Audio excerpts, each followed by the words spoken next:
রাজধানীর ৭ কলেজের শিক্ষার্থীদের বিক্ষোভ, রাতে ঢাকা বিশ্ববিদ্যালয়ের শিক্ষার্থীদের সঙ্গে ধাওয়া পাল্টা ধাওয়া, শিক্ষকদের আন্দোলনে বৈষম্য বিরোধীদের সংহতি। সাবেক ডেপুটি গভর্নর এসকে সুরের লকার খুলল দুদক, 4.5 কোটিরও বেশি টাকার ডলার, ইউরো, এফডিআর সনদ ও স্বর্ণ উদ্ধার। সরকারকে নিরপেক্ষভাবে নির্বাচন দেওয়ার আহ্বান বিএনপির, ছাত্রনেতাদের সঙ্গে বিএনপির দূরত্বে আওয়ামী লীগের বেপরোয়া হবার শঙ্কা আইন উপদেষ্টার। ব্রিটিশ পার্লামেন্ট থেকে টিউলিপের পদত্যাগ দাবি কনজারভেটিভদের, বিশ্ব স্বাস্থ্য সংস্থায় সাইমা ওয়াজেদের নিয়োগ ও দ্বৈত নাগরিকত্ব নিয়ে তদন্তে দুদক। ক্রাউন সিমেন্ট সংবাদ শিরোনাম দিচ্ছিলেন, এবার বিস্তারিত। ৭ কলেজের ভর্তি পরীক্ষায় অযৌক্তিক কোটা পদ্ধতি বাতিল সহ 5 দফা দাবিতে গতকাল সন্ধ্যা থেকে রাজধানীর সায়েন্স ল্যাব মোড় অবরোধ করে বিক্ষোভ করে ঢাকা বিশ্ববিদ্যালয় অধিভুক্ত ৭ কলেজের শিক্ষার্থীরা। রাতে তারা ঢাকা বিশ্ববিদ্যালয় ভিসির বাসভবনের দিকে যাবার চেষ্টা করলে ঢাকা বিশ্ববিদ্যালয়ের শিক্ষার্থীরা তাতে বাধা দেয়। রবিবার সন্ধ্যার দিকে প্রথমে কয়েকশো শিক্ষার্থী সড়ক অবরোধ করে রাখে। এতে সায়েন্স ল্যাব, নীলক্ষেত মোড় ও এলিফ্যান্ট রোড সহ আশপাশের এলাকায় তীব্র যানজটের সৃষ্টি হয়। একসময় যান চলাচল বন্ধ হয়ে যায়। শিক্ষার্থীদের অভিযোগ, ৭ কলেজের ভর্তির আসন কমানো সহ 5 দফা দাবি নিয়ে আলোচনা করতে গেলে ঢাকা বিশ্ববিদ্যালয়ের প্রো ভিসি এবং কয়েকজন শিক্ষক ৭ কলেজের অর্ধশতাধিক শিক্ষার্থীকে অপমান করেন। তার প্রতিবাদে অবরোধ করা হয়েছে বলে জানান।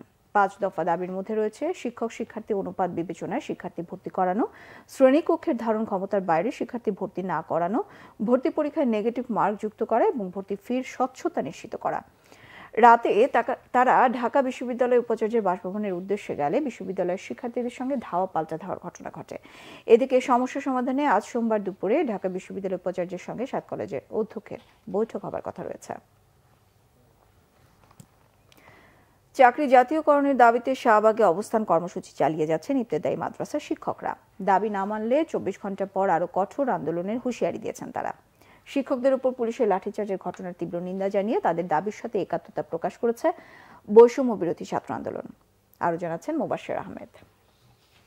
চাকরি জাতীয়করণের দাবিতে বেশ কিছুদিন ধরেই জাতীয় প্রেস ক্লাবের সামনে বিক্ষোভ কর্মসূচি পালন করে আসছিলেন ইবতেদায়ী মাদ্রাসার শিক্ষকরা।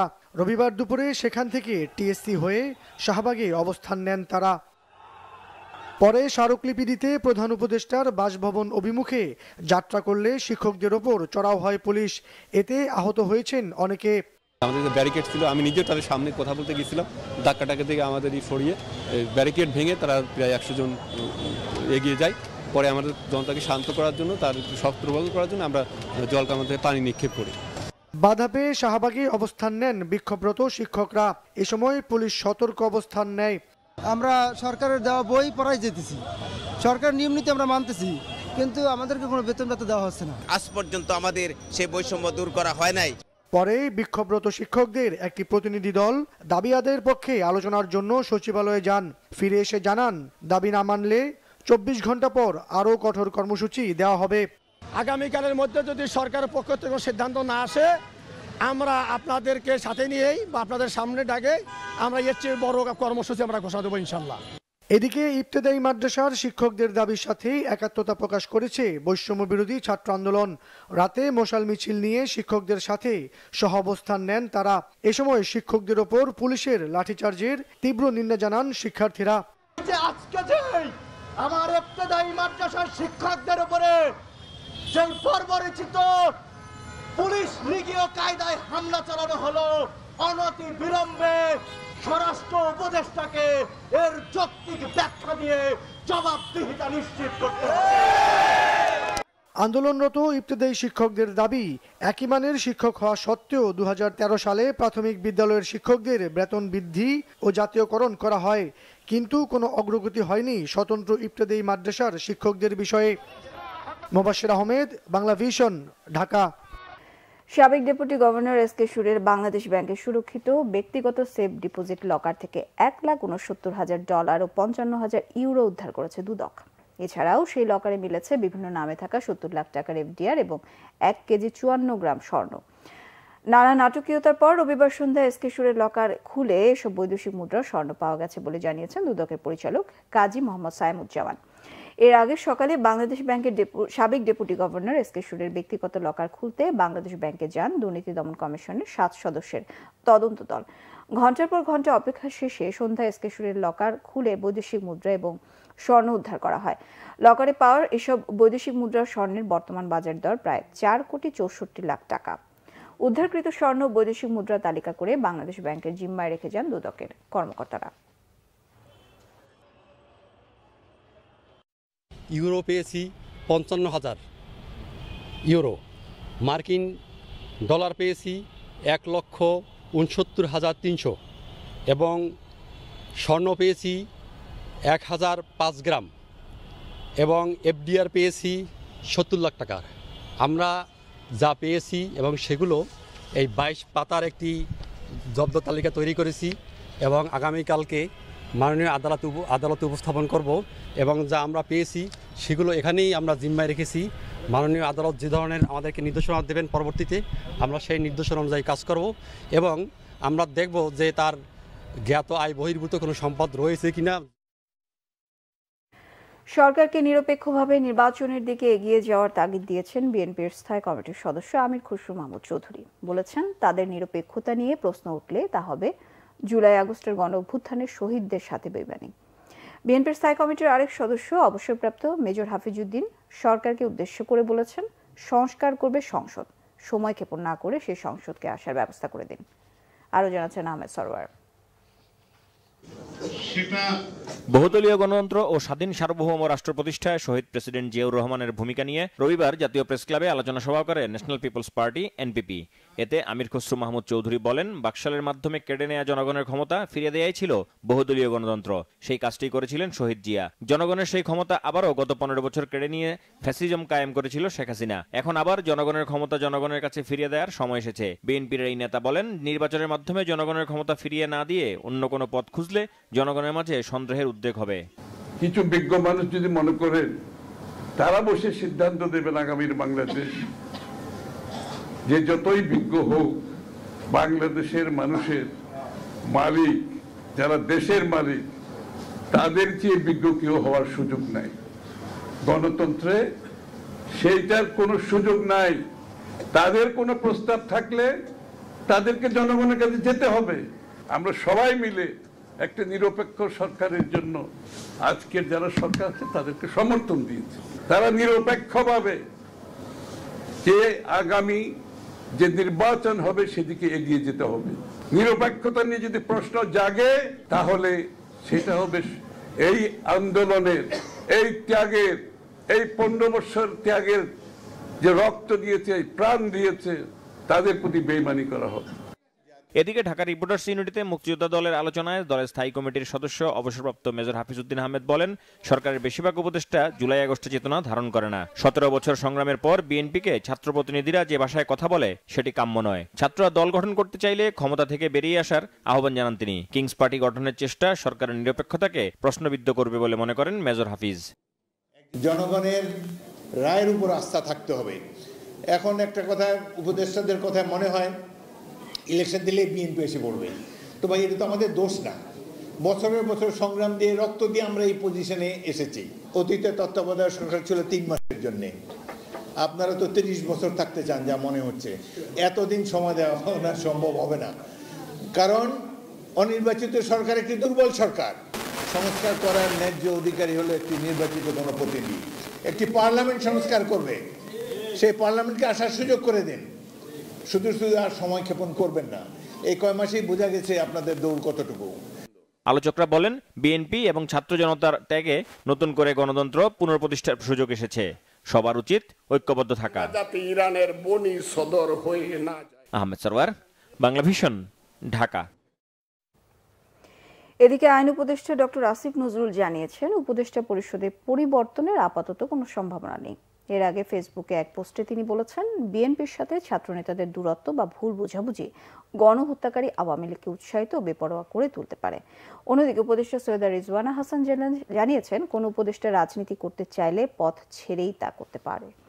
সরকারের ওপর রাজনৈতিক দলগুলো অনাস্থা তৈরি হয়নি বলে দাবি তার। মহিবুল্লাহ মহিবের রিপোর্টে বিস্তারিত। সচিবালয়ে সাংবাদিকদের সাথে কথা বলেন আইন উপদেষ্টা অধ্যাপক ডক্টর আসিফ নজরুল। রাজনৈতিক দলগুলোর সঙ্গে দূরত্ব প্রসঙ্গে আসিফ নজরুল বলেন, রাজনৈতিক দলগুলোর সঙ্গে অন্তর্বর্তী সরকারের কোনো দূরত্ব নেই। বিএনপির তোলা নিরপেক্ষ সরকারের দাবি দলটির রাজনৈতিক বক্তব্য। নির্বাচনের সময় অন্তর্বর্তী সরকার যথেষ্ট নিরপেক্ষ থাকবে বলেও জানান আসিফ নজরুল। আমরা এখানে জয়েন করার পর থেকে শুনতেছি মন্ত্রী পরিষদ চেঞ্জ হবে, উপদেষ্টা চেঞ্জ হবে, সেই হবে, সেরকম কোনো আলাপ হয়নি। ভবিষ্যতে হতে পারে, কিন্তু কোনো রকম সুনির্দিষ্ট এজেন্ডা ভিত্তিক বা গুরুত্ব দিয়ে এই ব্যাপারে কোনো আলোচনা হয়নি, এটা আপনাকে নিশ্চিত করতে পারি। যোগাযোগ কম থাকলে মনে হয় গ্যাপ, আসলে কোনো গ্যাপ নাই, যোগাযোগ আরো বাড়ানো হবে। আর অন্তর্বর্তী সরকারই যথেষ্ট নিরপেক্ষ থাকবে বলে আমরা কনফিডেন্ট। এর আগে ফেসবুকে এক পোস্টে আইন উপদেষ্টা বলেন, বিএনপির সাথে ছাত্র নেতাদের দূরত্ব বা ভুল বোঝাবুঝি কাম্য নয়। এটি গণহত্যাকারী আওয়ামী লীগ নেতাকর্মী ও তাদের দোসরদের কতটা উৎসাহিত ও বেপরোয়া করে তুলতে পারে তার কিছুটা প্রমাণ গত কয়েকদিনে পাওয়া গেছে। অন্যদিকে রাজধানীর পানি ভবনে আয়োজিত জলবায়ু পরিবর্তনজনিত অভিযোজন ও প্রশমন সংক্রান্ত এক কর্মশালার উদ্বোধন শেষে সাংবাদিকদের প্রশ্নের জবাব দেন উপদেষ্টা রিজওয়ানা হাসান। এ সময় তিনি বলেন, এই বছরের ডিসেম্বর থেকে আগামী বছরের জুনের মধ্যে নির্বাচন আয়োজন করবে সরকার। উপদেষ্টা পরিষদের কেউ রাজনৈতিক দল গঠন করছেন উপদেষ্টা পরিষদের থেকে, এটা আমার জানা নেই। শিক্ষার্থী উপদেষ্টা যারা আছেন তারা বলেছেন যে যদি রাজনৈতিক দল তারা গঠন করেন, সরকার ছেড়ে গিয়েই তাদেরকে গঠন করতে হবে, বা যেই রাজনৈতিক দল গঠন করুক না কেন সরকার থেকে চলে গিয়েই তাকে সেটা করতে হবে। কাজে সেখানে আমি সন্দেহের বা আশঙ্কার কোনো জায়গা দেখছি না। রাজনৈতিক দলগুলো তাদের অবস্থান থেকে এই কথা তো বলতেই পারে, সেটাও অন্তর্বর্তীকালীন সরকার তার বিবেচনায় রেখেছে। ঐক্যমত্যের ভিত্তিতেই জুলাই ঘোষণা তৈরি করা হবে, তাতে মুক্তিযুদ্ধকে অস্বীকার করার প্রশ্ন নেই বলেও স্পষ্ট জানিয়ে দেন সৈয়দা রিজওয়ানা হাসান। মুহিবুল্লাহ মুহিব, বাংলা ভিশন, ঢাকা। ভারতের বিকল্প হিসেবে বাংলাদেশিদের চীনের কুনমিংয়ে চিকিৎসা নেয়া এবং ভিসা সহজীকরণের বিষয়ে দেশটির সরকারের সাথে আলোচনা হয়েছে বলে জানিয়েছেন পররাষ্ট্র উপদেষ্টা তৌহিদ হোসেন। আরও জানান, ঋণের সময়সীমা 30 বছর করা ও সুদের হার কমানোর ব্যাপারে দেশটি ইতিবাচক। ব্রহ্মপুত্রে চীনের বাঁধ নির্মাণের বিষয়ে উদ্বেগের কথাও জানান তিনি। উন্নয়ন প্রকল্পে 3 মাসের জন্য যুক্তরাষ্ট্রের অর্থ সহায়তা বন্ধের ঘোষণা শুধু বাংলাদেশের জন্যই নয়, এটা বৈশ্বিক বলে উল্লেখ করেন পররাষ্ট্র উপদেষ্টা। ইমরুল কায়েসের রিপোর্ট। চীন সফর থেকে এসে রবিবার পররাষ্ট্র মন্ত্রণালয়ে সাংবাদিকদের সঙ্গে কথা বলেন পররাষ্ট্র উপদেষ্টা তৌহিদ হোসেন। তিনি বলেন, সফরে দেশটির সরকারের সঙ্গে বাণিজ্য, বিনিয়োগ, পানি, স্বাস্থ্য খাত সহ বিভিন্ন বিষয়ে আলোচনা হয়েছে। বাংলাদেশিরা যাতে চীনের কুনমিংয়ে স্বল্প খরচে চিকিৎসা সেবা নিতে পারে এবং চীনের দেয়া ঋণের সময়সীমা ও সুদের হার নিয়ে আলোচনা হয়েছে বলে জানান তিনি।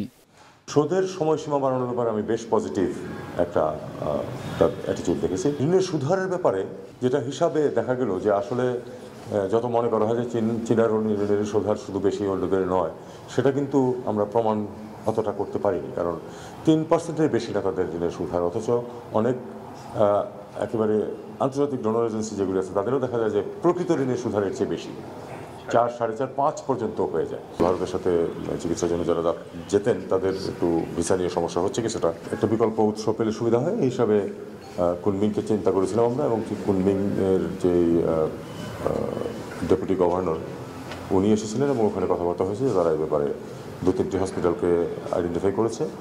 আমি বলেছি যে ভিসা যেন সহজ করা হয় এবং ভিসা ফি যেন কমিয়ে দেওয়া হয়, যাতে আমাদের পেশেন্টরা ওখানে গিয়ে সহজে চিকিৎসা নিতে পারে। উন্নয়ন প্রকল্পে মার্কিন প্রেসিডেন্ট ডোনাল্ড ট্রাম্পের অর্থ সহায়তা বন্ধের ঘোষণা শুধুমাত্র বাংলাদেশের জন্য নয় বলে জানান পররাষ্ট্র উপদেষ্টা।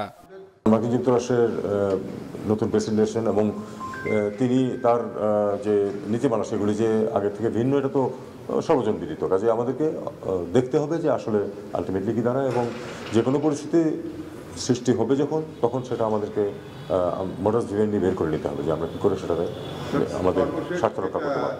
প্রধান উপদেষ্টার চীন সফরের বিষয়ে কোনো আলোচনা হয়নি বলেও জানান তৌহিদ হোসেন। ইমরুল কায়েস, বাংলা ভিশন, ঢাকা। প্রধান উপদেষ্টা প্রেস সচিব শফিকুল আলম বলেছেন, শেখ হাসিনার আমলে পাচার হওয়া 235 বিলিয়ন মার্কিন ডলার ফিরিয়ে আনতে সহযোগী দেশগুলোর প্রতিশ্রুতি মিলেছে। তিনি বলেন, সুইজারল্যান্ডের দাভোসে প্রধান উপদেষ্টার বৈঠকগুলোর মূল এজেন্ডা ছিল পাচার করা অর্থ দেশে ফেরানো। রবিবার বিকেলে ফরেন সার্ভিস একাডেমিতে ব্রিফিংয়ে প্রেস সচিব জানান, অন্তর্বর্তী সরকারের প্রতি অকুণ্ঠ সমর্থন ব্যক্ত করেছেন জার্মান চ্যান্সেলর। ইউএসএআইডি এর মাধ্যমে যুক্তরাষ্ট্রের বৈদেশিক সহায়তা বন্ধ করলেও রোহিঙ্গাদের সহায়তা অব্যাহত রাখায় দেশটির প্রেসিডেন্ট ডোনাল্ড ট্রাম্পকে ধন্যবাদ জানিয়েছেন প্রধান উপদেষ্টা ডক্টর মোহাম্মদ ইউনূস। শফিকুল আলম বলেন, বাংলাদেশকে বিশ্ব বাণিজ্যের হাব হিসেবে তুলে ধরা হয়েছে সুইজারল্যান্ড সফরে। ডিসেম্বরে রপ্তানি 18% বেড়েছে উল্লেখ করে প্রেস সচিব বলেন, কারখানা বন্ধ হওয়া নয়, রপ্তানি বাড়ছে, সেটাই মুখ্য বিষয়।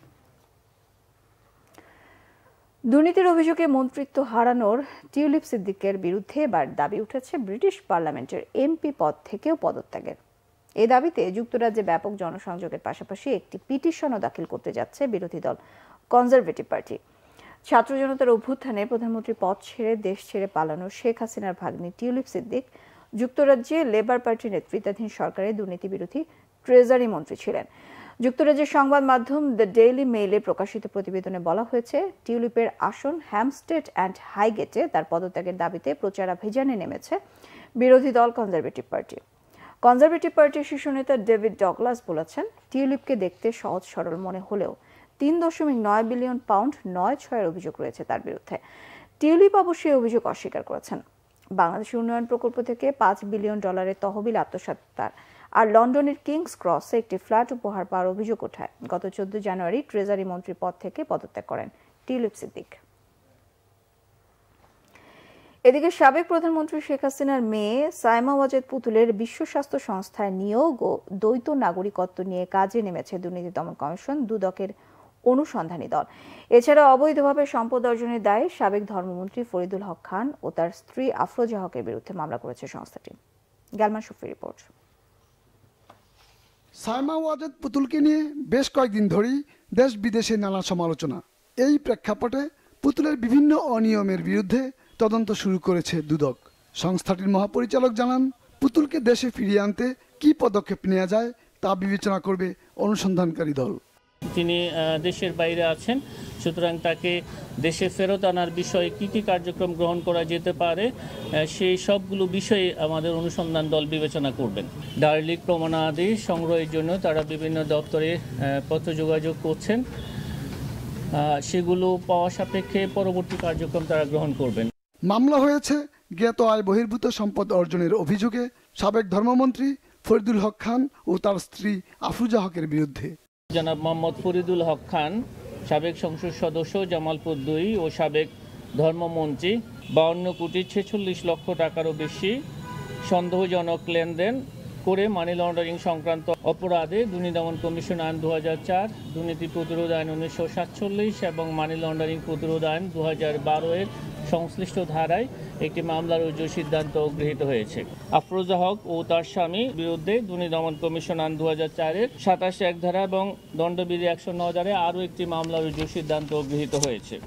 তিনি জানান, 2018 সহ আওয়ামী লীগ আমলের বিতর্কিত অন্যান্য নির্বাচন নিয়ে অভিযোগ পেলে খতিয়ে দেখবে দুদক। গ্যালমান শফি, বাংলা ভিশন, ঢাকা। খোদ রাজধানীতে দীর্ঘ 4 মাস ধরে সুয়ারেজের পানিতে সয়লাব গোপীবাগের কেএম দাস লেন, কিন্তু দেখার যেন কেউ নেই, যা নজরে আসে লন্ডনে বসবাসরত বিএনপির ভারপ্রাপ্ত চেয়ারম্যান তারেক রহমানের। কাল বিলম্ব না করে বিষয়টি দ্রুত সমাধানে ঢাকা দক্ষিণে বিএনপির মেয়র প্রার্থী ইঞ্জিনিয়ার ইশরাক হোসেনকে নির্দেশনা দেন তিনি, আর তৎক্ষণাৎ ছুটে যান বিএনপির এই তরুণ নেতা, আশ্বাস দেন সমস্যা সমাধানের। আরও জানাচ্ছেন নিয়াজ মাকদুম। এই চিত্র ঢাকার গোপীবাগের কেএম দাস লেনের। দক্ষিণ সিটি কর্পোরেশনের আওতাধীন এই বাড়িটি দেখতে মনোরম হলেও সামনের চিত্র বড়ই নাজুক। সুয়ারেজ লাইন বিকল হয়ে দীর্ঘ 4 মাস ধরে তলিয়ে আছে বাড়ির সামনের অংশ। শুধু এই বাড়িটিই নয়, এখানকার বাসিন্দাদের সমস্যার যেন অন্ত নেই, নেই সমাধানের কেউ। ভোগান্তি বাড়ছে দিন দিন। এমন অবস্থায় গণমাধ্যমের প্রতিবেদন নজরে আসে লন্ডনে থাকা বিএনপির ভারপ্রাপ্ত চেয়ারম্যান তারেক রহমানের। তাৎক্ষণিকভাবে ফোন করে ওয়াসাসহ সংশ্লিষ্ট সব কর্তৃপক্ষের সাথে কথা বলার তাগিদ দেন ইঞ্জিনিয়ার ইশরাক হোসেনকে। সাথে সাথে ঘটনাস্থলে ছুটে আসেন ঢাকা দক্ষিণে বিএনপির এই মেয়র প্রার্থী। উনি আমাকে সাথে সাথে ফোন দেন, অনেক রাতে ফোন দিয়ে আমাকে এখানে পাঠিয়ে বলেছেন যে এটা পরিদর্শন করে সংশ্লিষ্ট কর্তৃপক্ষের সাথে আলাপ আলোচনা করে এটাকে দ্রুত সমাধান করার নির্দেশ উনি দিয়েছেন। তো ওনার নির্দেশ ক্রমে আজকে আমি এখানে এসেছি এসে এখানে যারা বাড়ির মালিক ওনাদের সাথে কথা বলে জানতে পেরেছি যে দীর্ঘ বছর যাবত, প্রায় 15 বছর যাবত এই সমস্যাটি হয়ে আসছে। বিগত আওয়ামী সরকারের সময় কোনো ধরনের পদক্ষেপ নেওয়া হয় নাই। প্রয়াত মেয়র সাদেক হোসেন খোকার ছেলেকে কাছে পেয়ে তাদের নানাবিধ সমস্যার কথা তুলে ধরেন স্থানীয় বাসিন্দারা। তিনিও তাদের আশ্বাস দেন দ্রুত সমস্যা সমাধানের। প্রবলেমটা হলো যে ওয়াসার যে ড্রেনেজ সেটা ব্লক হয়ে গিয়েছে এবং যার ফলে যখনই এই এলাকায় কোনো বৃষ্টিপাত হবে পুরা এলাকা সয়লাভ হয়ে যাবে এবং এখানে বসবাসের একেবারে অযোগ্য হয়ে পড়বে। আমাদের দায়িত্বের জায়গা থেকে আমাদের দলের ভারপ্রাপ্ত চেয়ারম্যান দেশনায়ক জনাব তারেক রহমানের নির্দেশে আমরা এখানে এসেছি। আমরা সিটি কর্পোরেশনকে অবহিত করেছি, তাদের ইঞ্জিনিয়াররা এখানে এসেছেন। ওয়াসাকে অবহিত করেছি, তাদের ইঞ্জিনিয়াররা এখানে এসেছেন। তো আমরা চাই যে এটাকে দ্রুত সমাধান করতে হবে বর্ষা মৌসুম আসার আগেই। এ সময় আশেপাশে রাস্তা ও সুয়ারেজ লাইনগুলো ঘুরে দেখেন ইঞ্জিনিয়ার ইশরাক হোসেন। নিয়াজ মাকদুম, বাংলা ভিশন, ঢাকা। বিভিন্ন এয়ারলাইন্স ভুয়া যাত্রী দেখিয়ে প্রায় 60,000 সিট ব্লক করে অস্বাভাবিক দামের টিকিট বিক্রি করছে বলে অভিযোগ করেছে ট্রাভেল এজেন্টদের সংগঠন আটাব। রবিবার সকালে রাজধানীর একটি হোটেলের সংবাদ সম্মেলনে এমন দাবি করে সংগঠনটির সভাপতি আব্দুল সালাম আরেফ। বিদেশগামী শিক্ষার্থী, ওমরা যাত্রী ও প্রবাসী কর্মীদের কথা বিবেচনায় বাল্ক টিকিট বিক্রি ও মজুতদারি বন্ধে নিয়ন্ত্রক সংস্থা বেবিচকের হস্তক্ষেপ কামনা করেন। আরিফ দাবি করেন, বেসামরিক বিমান পরিবহন খাতে এখন বড় সমস্যা টিকিটের চড়া দাম। মধ্যপ্রাচ্যগামী বেশিরভাগ এয়ারলাইন্স হাতে গোনা কিছু এজেন্সির নামে পাসপোর্ট, ভিসা ও ভ্রমণের নথিপত্র ছাড়াই সিট ব্লক করে বেশি দামে টিকিট কিনতে বাধ্য করছে। এর পেছনে অসাধু মজুতদারি ও বাল্ক টিকিট সিন্ডিকেটকে দায়ী করেন তিনি। ফেব্রুয়ারি মাস, মার্চ মাস সব এয়ারলাইন্স এইভাবে ব্লক করে ফেলছে। তো এই যে ব্লক করে ফেললো উইদাউট পাসপোর্ট, উইদাউট ডকুমেন্টস, কিসের বেসিসে তারা করলো? এটা অবশ্যই লিগ্যাল হইতে পারে না, যাত্রীর নাম ছাড়া তো এটা হইতেই পারে না, একেবারেই আনহেলদি প্র্যাকটিস এটা। তো এইটা বন্ধ হওয়া উচিত। এইটা বন্ধ হলে এই সিন্ডিকেশন বন্ধ হবে, এটা অবশ্যই সিন্ডিকেশন। এবং এইটা ট্রাভেল এজেন্সিকে দিয়ে করানো হচ্ছে। আজকে 10 জনকে যাতায়াতকে দিয়ে করানো হচ্ছে, এরা যদি না করে নতুন 10 জনকে তৈরি করবে। কারা তৈরি করতেছে? তাদেরকে এটা শুধরাতে হবে। আবারও সুষ্ঠু নির্বাচনের দাবি জানিয়েছেন বিএনপি নেতা ইঞ্জিনিয়ার ইশরাক হোসেন। তিনি বলেন, জুলাই আগস্ট অভ্যুত্থানের পর জনগণ ও রাজনৈতিক দলগুলোর মধ্যে যে ঐক্য তৈরি হয়েছে তাতে ফাটল ধরানোর চেষ্টা হচ্ছে। এমন কোনো কথায় যেন ঐক্য ভেঙে না যায় সে ব্যাপারে সতর্ক করেন তিনি। শেখ হাসিনা ও তার দোসরদের বিচার না হওয়া পর্যন্ত বিএনপি রাজপথে থাকবে বলে জানান জনতার মেয়র বলে খ্যাত ইঞ্জিনিয়ার ইশরাক। সদরঘাটে এক প্রীতি ফুটবল ম্যাচে এসব কথা বলেন তিনি। আরও জানাচ্ছেন মানিক মাহমুদ। বীর মুক্তিযোদ্ধা মরহুম সাদেক হোসেন খোকা স্মরণে কোতোয়ালি থানার ছাত্রদল ও যুবদলের মধ্যে এক প্রীতি ম্যাচের আয়োজন করা হয় বুলবুল একাডেমি মাঠে। মাদক শক্তি থেকে যুব সমাজকে রক্ষায় খেলাধুলার মতো নির্মল বিনোদন ও সুস্থ জীবনধারায় অনুপ্রাণিত করতেই এই উদ্যোগ আয়োজকদের। অনুষ্ঠানে প্রধান অতিথি হিসেবে উপস্থিত ছিলেন বিএনপি নেতা ইঞ্জিনিয়ার ইশরাক হোসেন। তার সাথে আরও ছিলেন স্থানীয় বিশিষ্ট ব্যবসায়ী ও সমাজসেবকরা। খেলায় তুমুল প্রতিদ্বন্দ্বিতা হয়। ছাত্রদলকে 6-1 গোলে হারায় যুবদল। ম্যাচ শেষে ইঞ্জিনিয়ার ইশরাক বলেন, ফ্যাসিবাদ সরকারের নিপীড়নেও রাজপথে ছিল বিএনপি। জুলাই আগস্ট গণঅভ্যুত্থানে ছাত্রদের পাশে ছিল এই দল। তাই কৃতিত্বের দাবিদার কেউ একা নয়। মুক্তিযুদ্ধকে অস্বীকারীদের বিরুদ্ধে তুলতে হবে প্রশ্ন।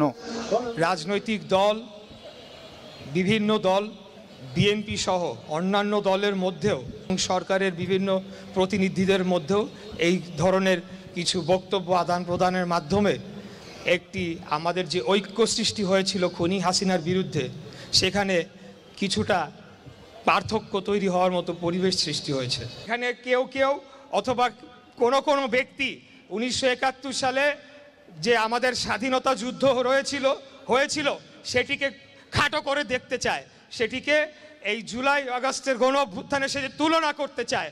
আমি বলবো তারা বাংলাদেশের শত্রু। 71-এর যুদ্ধকে স্বীকার করতে চায় না। তাদের উদ্দেশ্য নিয়ে আমাদেরকে অবশ্যই প্রশ্ন করতে হবে। 2024 সালে এসে আমাদের স্বাধীনতাকে ফেরত পেয়েছি, এটা আমাদের আন্দোলনের সফলতা। এটা বিএনপি সহ সকল রাজনৈতিক দল এবং ছাত্র জনতার আন্দোলনের সফলতা স্থিত আছে। ইশরাক হোসেন জোর দিয়ে বলেন, জনগণের ভোটের অধিকার প্রতিষ্ঠাই বিএনপির লক্ষ্য। আমাদের দাবি একটাই, আমরা ক্ষমতায় যেতে চাই না। আমরা কোনোদিন বলি নাই যে আমাদেরকে কালকে গিয়ে ক্ষমতায় বসাই দিয়ে আসতে হবে। আমরা লড়াই করেছি জনগণের অধিকারের জন্য।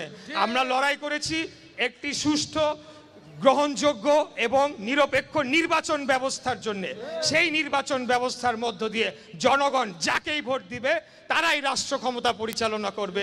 এটাই হলো আমাদের শেষ কথা। আমরা সত্যের পথে রয়েছি, ন্যায়ের পথে রয়েছি এবং প্রয়োজনে দেশের জন্য জীবন দেওয়ার জন্য প্রস্তুত রয়েছি যে কোনো সময় ইনশাআল্লাহ। খুনি হাসিনা পালিয়ে গিয়েছে বলে তার মাফ হয়ে গিয়েছে, এটা কোনোদিনও হতে পারে না।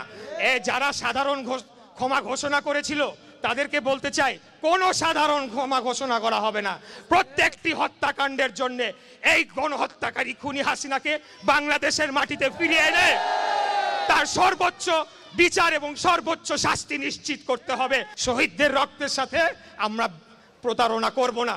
আমরা যতদিন না পর্যন্ত খুনি হাসিনা এবং তার দোসরদের এই বাংলাদেশের মাটিতে পূর্ণাঙ্গভাবে বিচার এবং শাস্তি নিশ্চিত না হবে, আমরা রাজপথে আমাদের লড়াই চালিয়ে যাব, আমাদের সংগ্রাম চালিয়ে যাব। পরে চ্যাম্পিয়ন ও রানার্স আপ দলের ফুটবলারদের হাতে পুরস্কার ট্রফি তুলে দেন ইঞ্জিনিয়ার ইশরাক।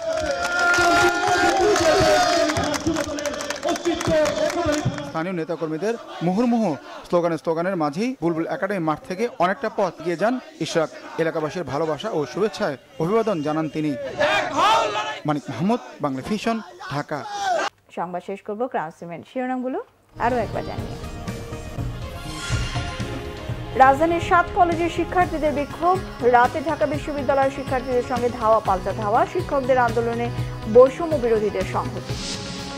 সাবেক ডেপুটি গভর্নর এসকে সুরের লকার খুলল দুদক, 4.5 কোটিরও বেশি টাকার ডলার, ইউরো, এফডিআর সনদ ও স্বর্ণ উদ্ধার।